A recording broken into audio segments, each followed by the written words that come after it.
माननीय प्रधानमंत्री अब यहाँ के मुख्य हॉल से आगे के कार्यक्रम के लिए प्रस्थान कर रहे हैं। ये बैटरी ऑपरेटेड वाहन हैं जो प्रदूषण भी नहीं करते, पर्यावरण के लिए बेहद अच्छे ग्रीन एनर्जी। ये बहुत बड़ा परिसर है, 200 एकड़ में फैला हुआ। यूं समझिए कि अपने आप में एक छोटा सा शहर बसा लिया गया है लखनऊ में, और जहां पर इस प्रदर्शनी का आयोजन किया गया है।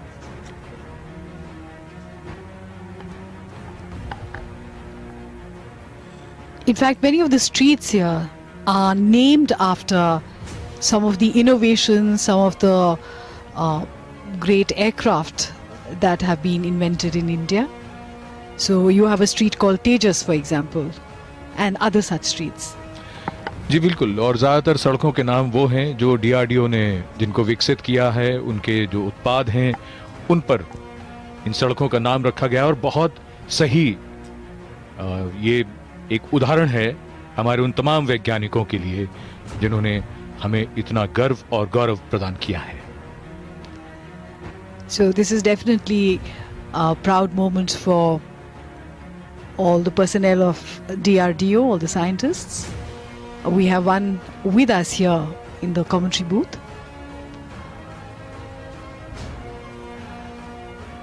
This is the India Pavilion. India, the Emerging Defence Manufacturing Hub is the title. And this pavilion is a focus of great interest. Displayed here are various products and prototypes that strengthen India's defence strategies for the future. और जैसा कि theme है रक्षा का digitally रूपांतरण, तो उसी की अगुवाई कर रहे हैं माननीय प्रधानमंत्री जी। Digital transformation of defence.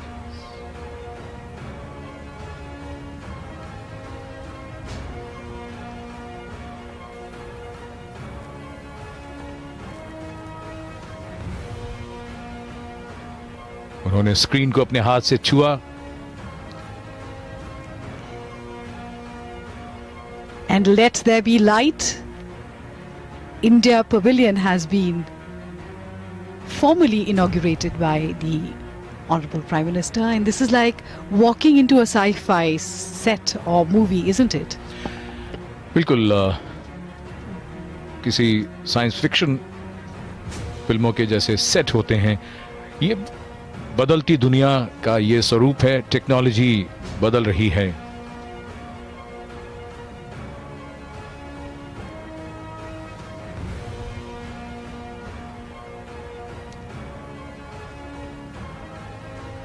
And this is a film on the various innovations in defense.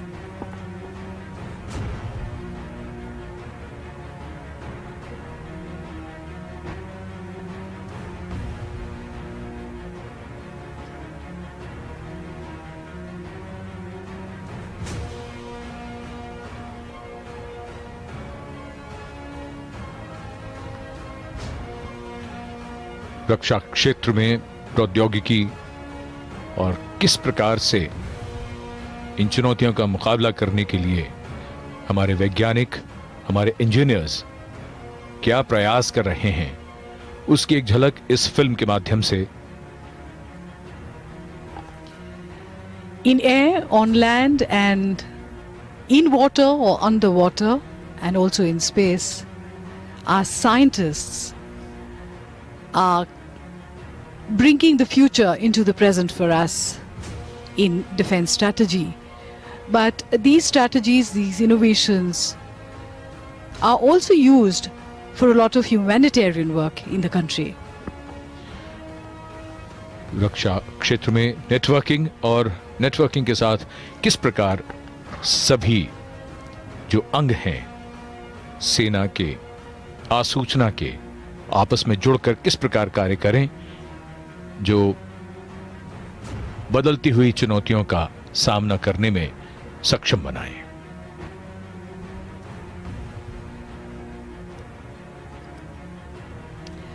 we can see visuals of the map of India that is completely covered by communication networks. From the remote areas in the north, in the borders, to the very tip of India in the south.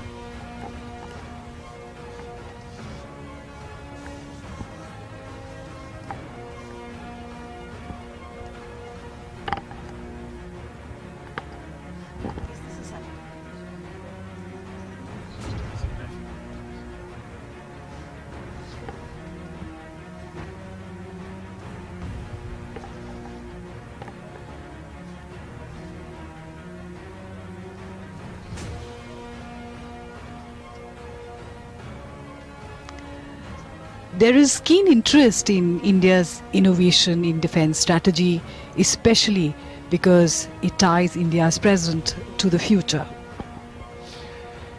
एक समय में किसने सोचा था कि जल और जल में भी कितनी गहराई तक, थल में, आकाश में, सभी जगह आपको दुश्मन चुनौती दे सकता है और उसका सामना करने के लिए, मुकाबला करने के लिए, उसे परास्त करने के लिए आपको उससे, उसकी चालों से कई कदम आगे रहना पड़ेगा, जिसके लिए बहुत जरूरी है टेक्नोलॉजी का साथ. In fact, the theater of war has changed now. You can launch an attack on any country or the world simply by sitting behind a computer, isn't it? बिल्कुल. और इसीलिए हम सब जानते हैं आए दिन साइबर अटैक्स की जो खबरें आती हैं, तो साइबर सिक्योरिटी आज के युग में बेहद ज़रूरी. और हम अपने दोनों मेहमानों से बारी बारी से यही सवाल पूछना चाहेंगे कि किस तरह की ये चुनौतियां अब बदल रही हैं और किस तरह से ये परिदृश्य, जो बहुत लोगों को शायद अंदाजा भी ना हो, वो बिल्कुल बदल चुका है.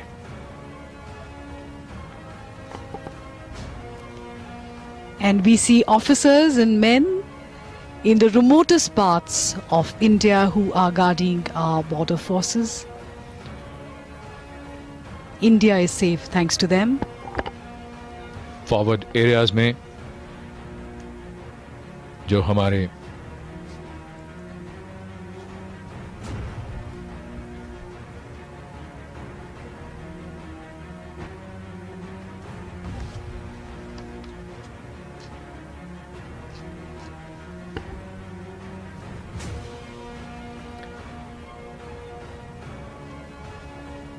हमारे फौजी वहां तैनात हैं,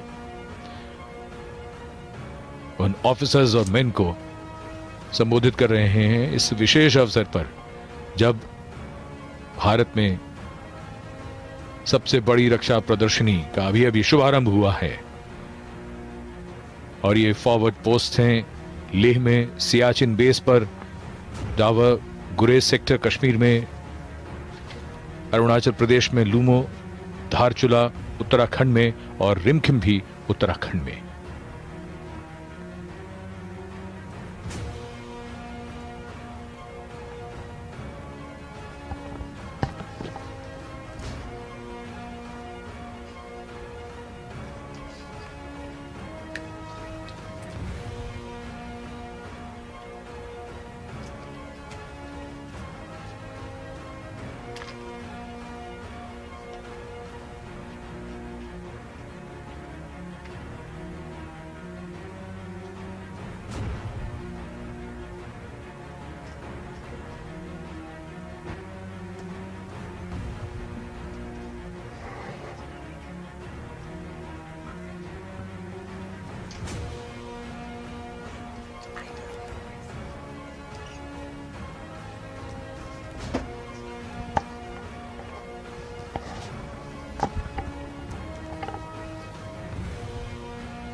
The Prime Minister moving towards some of the demonstrations, the displays here in the India Pavilion, where we will see the various innovations in defense services by organizations like DRDO, HAL, BEL.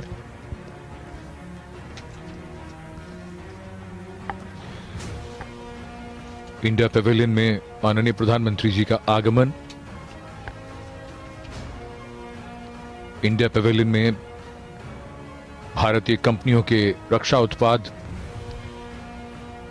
और ये सर्वत्र कवच।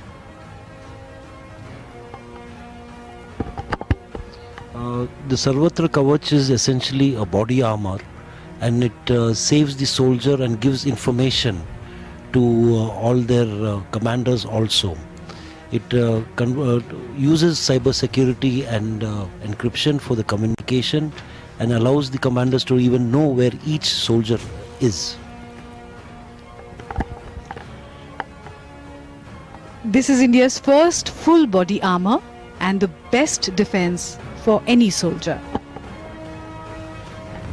और उस कवच के साथ एक health and location tracking system भी है।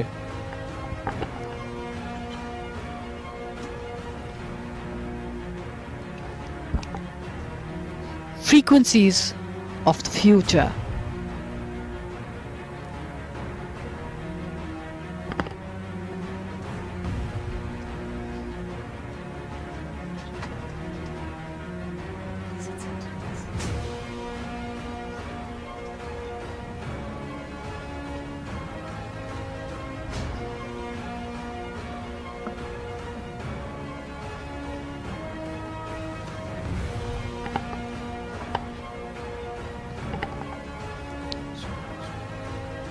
Building India's future defense capabilities being demonstrated here at the DEF Expo 2020 in the India Pavilion. It showcases how cybersecurity platforms and stealth technologies are at the very core of defense technologies. और किस तरह से electronics बदल रही है पूरी दुनिया को। बहुत तेजी से जो विस्तार हुआ है।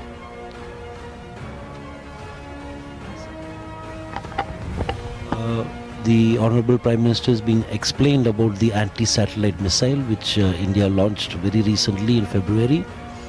The program director of the ASAT mission is giving an explanation of how the ASAT missile works and what it does. The ASAT mission, Mission Shakti. India's capability to knock out an enemy satellite and safeguard India's space assets. इसे DRDO ने तैयार किया है। जैसा हम सब जानते हैं, DRDO का योगदान रक्षा उत्पादन में, रिसर्च एंड डेवलपमेंट में बड़ा ही महत्वपूर्ण है। The Honorable Prime Minister himself announced to the nation over Doordarshan and all news channels the launch and the entry of India into the Space Defence Club. And that was a very proud moment for DRDO and indeed for all of us. और ये एक हवाई जहाज का model जिसमें हम देख सकते हैं ब्रह्मोस मिसाइल उसके साथ है। This is the Su-30 aircraft MKI paid for India by the Russians, and we have installed the BrahMos missile on the Su-30, which has been tested quite a few times in the recent past, and now the Indian Air Force has placed an order for the BrahMos missile on the Su-30s. Recently a squadron of the Su-30s has been inaugurated or given their colors down south.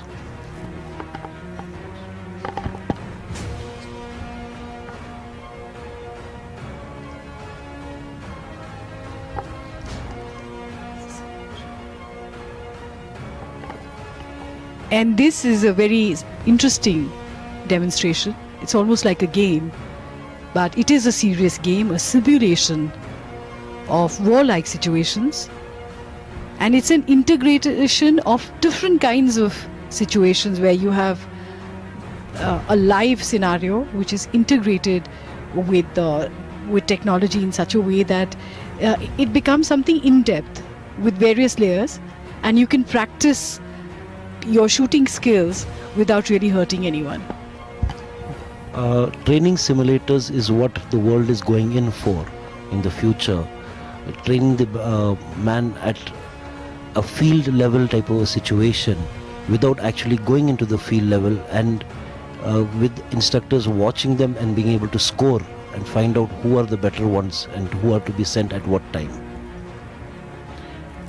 Real और virtual reality, इस तकनीक को यहाँ देखा जा सकता है।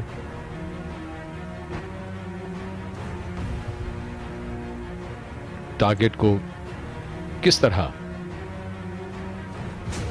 Technology के माध्यम से प्राप्त किया जा सकता है। ये जो सिमुलेशन होता है इसका बहुत ज़्यादा महत्व होता है। हवाई जहाज़ उड़ाने में पायलट की जान की रक्षा करते हुए उसको पूरी तरह ट्रेनिंग देना, ये एक आभासी दुनिया होती है जिसमें सब कुछ वैसा ही होता है जैसा वास्तव में होता है। इसी तरह प्रधानमंत्री, अब देखिए, राइफल चलाने की ट्रेनिंग भी आप किसी को हर्ट किए बगैर, बुलेट बर्बाद किए बगैर कर सकते हैं। आप बचत भी कर सकते हैं और निशाना लगाने की पूरी ट्रेनिंग भी मिल जाती है। इस तरह से आजकल सिमुलेशन हर क्षेत्र में बहुत महत्वपूर्ण हो गया। प्रधानमंत्री स्वयं गोली चलाकर दिखा रहे हैं और ये बहुत ही रोचक दृश्य है जब प्रधानमंत्री को इस तरह के दृश्य में देखा जा सकता हो।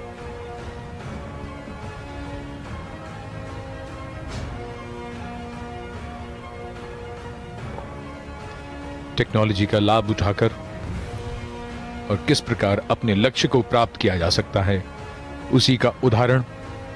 और जैसा कि हम सब जानते हैं, जो थीम भी है यहां पर, रक्षा का डिजिटली रूपांतरण।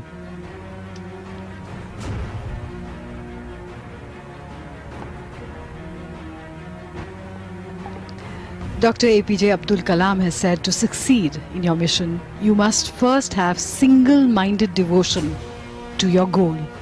And for this kind of practice, or shooting in reality, you really do need to be focused.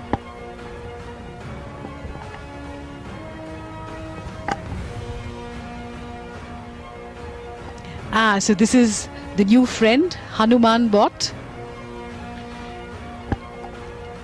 ये रोबोट जो कमांड देने पर बिल्कुल उनका वही अनुसरण करता है।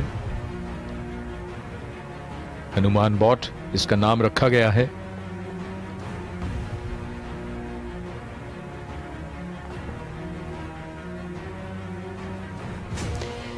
Reality and virtual reality and science actually shaking hands.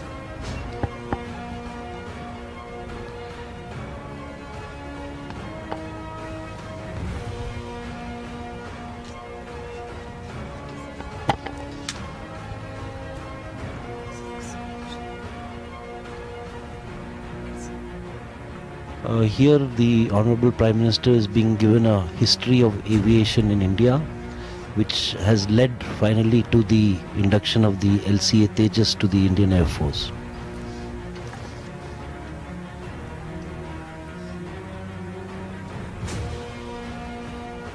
LCA तेजस, जिसे स्वदेश में ही तैयार किया गया है DRDO द्वारा। He is now with the wheeled armor platform system developed by the DRDO, which helps the infantry soldiers to move. It's an amphibious vehicle based on the BMP-2 tank. जी, और तेजस की जहां तक बात है, DRDO के साथ HAL उसमें शामिल है। जी, The Tejas has been designed by the Aeronautical Development Agency and DRDO, and the production is by HAL. जी, और ये जो हमने जो अभी पीछे वाहन देखा, ये जमीन पर, पानी पर, सब पर चल सकता है और इस समय। And this is a demonstration of satellite communication. And of course, this is Dhanush. 155 millimetre हावित्जर तोप,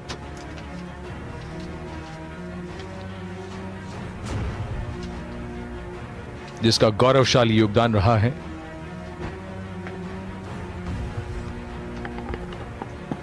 OFB में बनी है ये तोप और बहुत ही लाजवाब तोप है। ये 155 मिलीमीटर की है और ये करीब 50 किलोमीटर तक गोले दाग सकती है।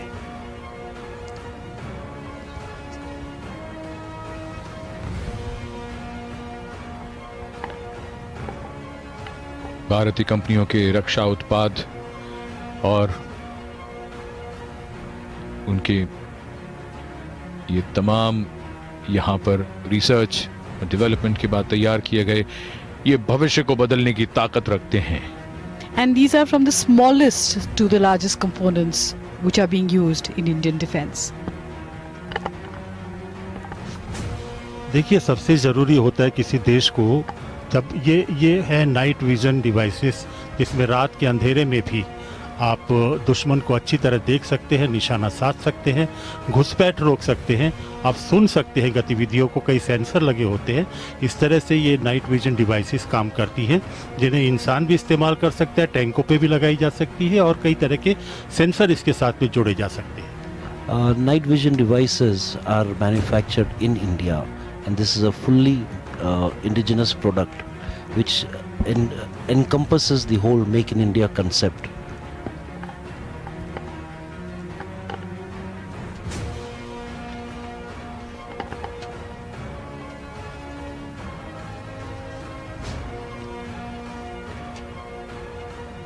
One can sense what is happening around oneself, look into the future, look into the dark, and ensure that India remains safe at all times.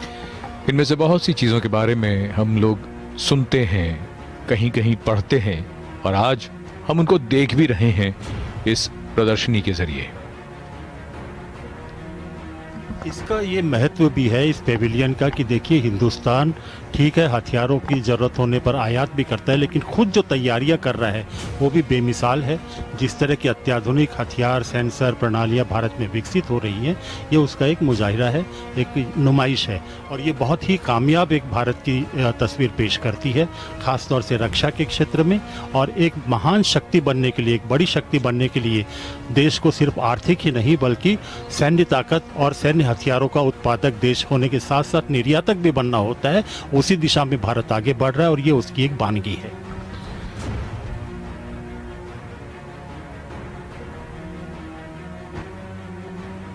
Doctor Rane, अगर हम डीआरडीओ की भूमिका की बात करें, पिछले कुछ वर्षों में क्या बदलाव आया है डीआरडीओ की तरफ से?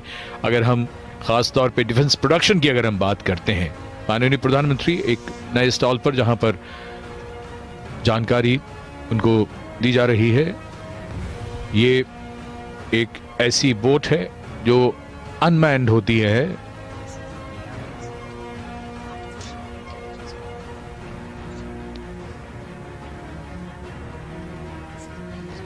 These are various products brought up by our startups and the MSMEs of our country, and this is exactly where there has been a thrust by the current government that not only the defense R&D as a government-owned institution begins to start working with startups and MSMEs.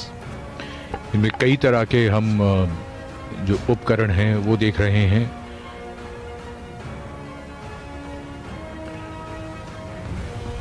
In fact, in his speech just a short while ago, he talked about how it's important to exponentially expand the role of MSMEs in the country. And Atul, this is a perfect example of public-private partnership, isn't it? Absolutely. There is a lot of encouragement now, even with the UP Industrial Corridor, for even foreign investments into the Indian industry for defense.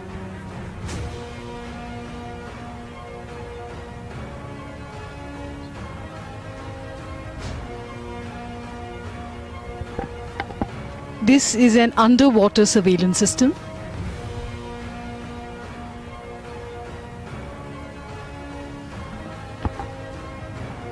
ज्यादातर ये वो उपकरण हैं जो मानव रहित,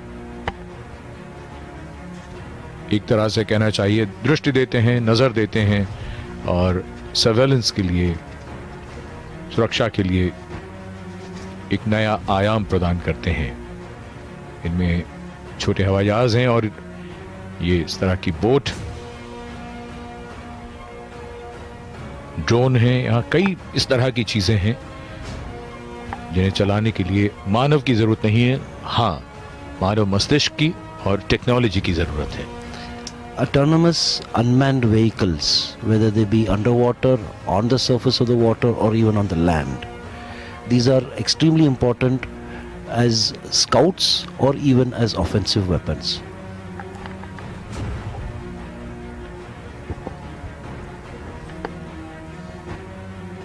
India pavilion में माननीय प्रधानमंत्री जी अपना दौरा पूरा करके अब अगले पवेलियन की ओर बढ़ेंगे और उनको इसके बाद उत्तर प्रदेश का पवेलियन है जहां वो पहुंचेंगे। ये तमाम चीजें देखकर जो इंडिया पवेलियन में दर्शाई गई हैं उसमें बड़े से बड़ी कंपनियों से लेकर और छोटे उद्यमियों के जो उद्यम दिखाई पड़े हैं और जो प्रयास वहां दिखते हैं वे न सिर्फ सराहनीय हैं बल्कि गौरवान्वित भी करते हैं। Let's have a little preview of what to expect in the Uttar Pradesh pavilion. The focus really is on the defense corridor in Uttar Pradesh. Defense corridor is a very important initiative taken by the government. There are 2 defense corridors which are being developed, one in south and one in Uttar Pradesh. Uttar Pradesh has a unique distinction so far as defense production is concerned. There are 41 ordnance defense factories in India. Out of 41, most are there in 10 are there in Maharashtra and 9 in Uttar Pradesh.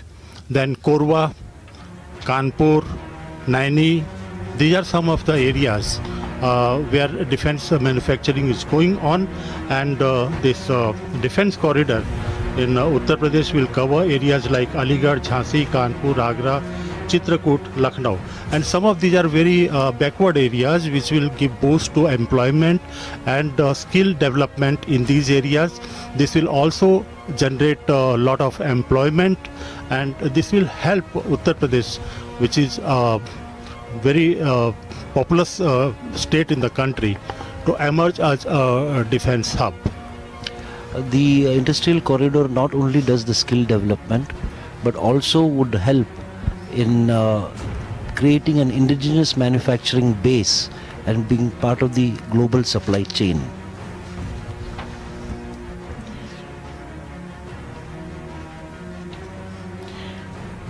Uttar Pradesh का रक्षा corridor जिसके विषय में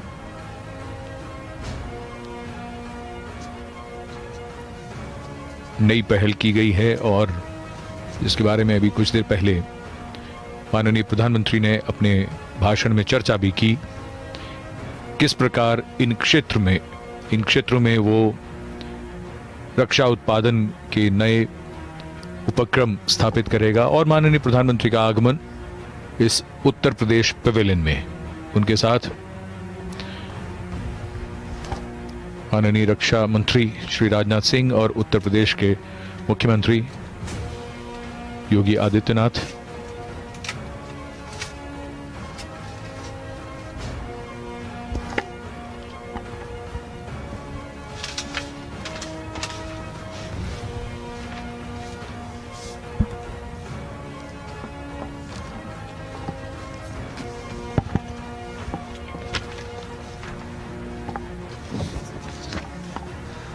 Announced by the Honorable Prime Minister Shri Narendra Modi at the UPU Investors Summit in February 2018, the corridor leverages the existing manufacturing ecosystem in the state to create a robust and dedicated defense manufacturing space. Attracting defense PSUs, mega and anchor projects, the state government has formulated a defense and aerospace manufacturing policy.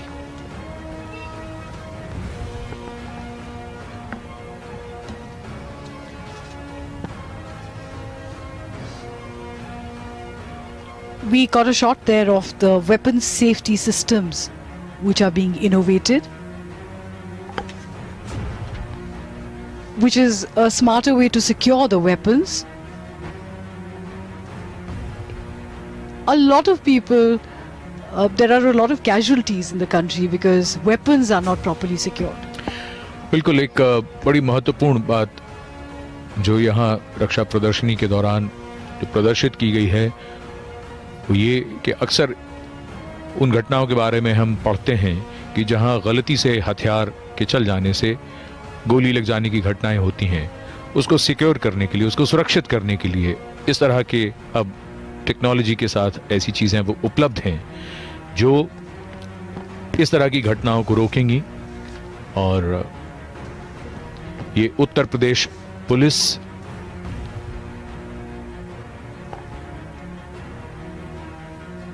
UP Police has the largest reaction or response team in the country. जी बिल्कुल, उनका जो number है 112 वो उसके बारे में राज्य में बहुत लोग जानते ही हैं, सभी लोग जानते हैं।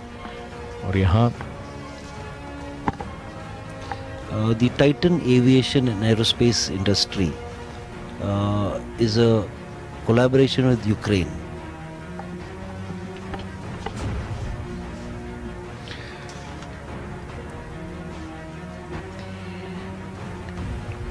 This is an introduction to 3D printing technologies to manufacture MIL grade precision components for aircrafts in India using new materials and alloys like scandium. नई टेक्नोलॉजी का इस्तेमाल आने वाले दिनों में, और सबसे बड़ी चीज ये है कि जब अपने ही देश में हेलीकॉप्टर्स और हवाई जहाजों का बड़े स्तर पर उत्पादन शुरू होगा, तस्वीर किस तरह बदल रही होगी हमारे देश की भी और हमारे रक्षा उत्पादन की। और ये जो डिफेंस कॉरिडोर है, ये जो बन रहे हैं, इससे दक्षिण में भी एक रक्षा उत्पादन का काफ़ी बढ़ावा मिलेगा। एरोस्पेस में तो दक्षिण भारत में बहुत काम हो रहा है, लेकिन उत्तर भारत में, उत्तर प्रदेश में होने से बहुत इसका लाभ होगा। और अभी तक जो निजी निवेशक हैं उन्होंने 6,875 करोड़ रुपए के निवेश की घोषणाएं की हैं, और उसमें से उत्तर प्रदेश कॉरिडोर को 3,732 करोड़ और तमिलनाडु कॉरिडोर को 3,143 करोड़ रुपए का निवेश शामिल है। और अब माननीय प्रधानमंत्री डाक टिकट जारी कर रहे हैं।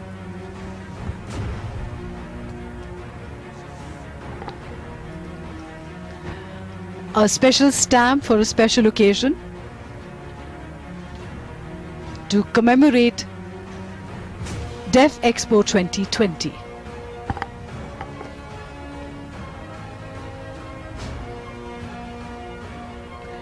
इसमें रक्षा कॉरिडोर और इन तमाम चीजों का जिक्र, और ये पर्सनलाइज्ड स्टैंप कस्टमाइज्ड है।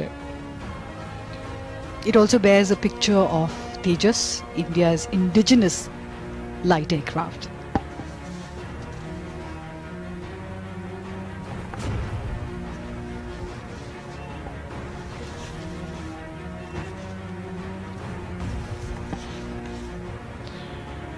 इस रक्षा प्रदर्शनी का आयाम और स्तर, स्केल की अगर हम बात करें तो बहुत बहुत ऊंचा, बहुत अधिक।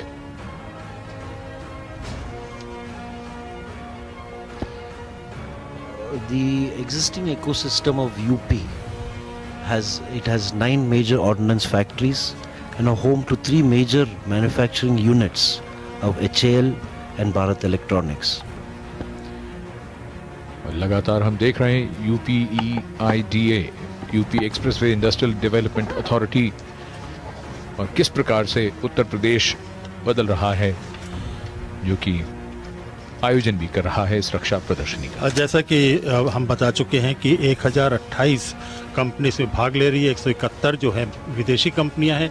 यहाँ 500 से ज़्यादा B2B मीटिंग यानी बिजनेस टू बिजनेस मीटिंग होंगी, 200 से ज़्यादा MOU साइन होंगे कंपनियों के साथ में, और 15 अफ्रीकी देशों के जो रक्षा मंत्री हैं उनके साथ में भारत के रक्षा मंत्री श्री राजनाथ सिंह की बैठक हुई है।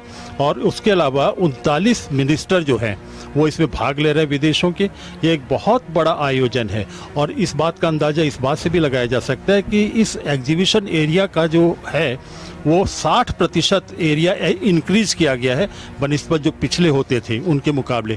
तो 60% एरिया इसमें इंक्रीज हुआ है। तो इतने बड़े क्षेत्र में और जिस सुव्यवस्थित ढंग से यहाँ काम हुआ है वो बहुत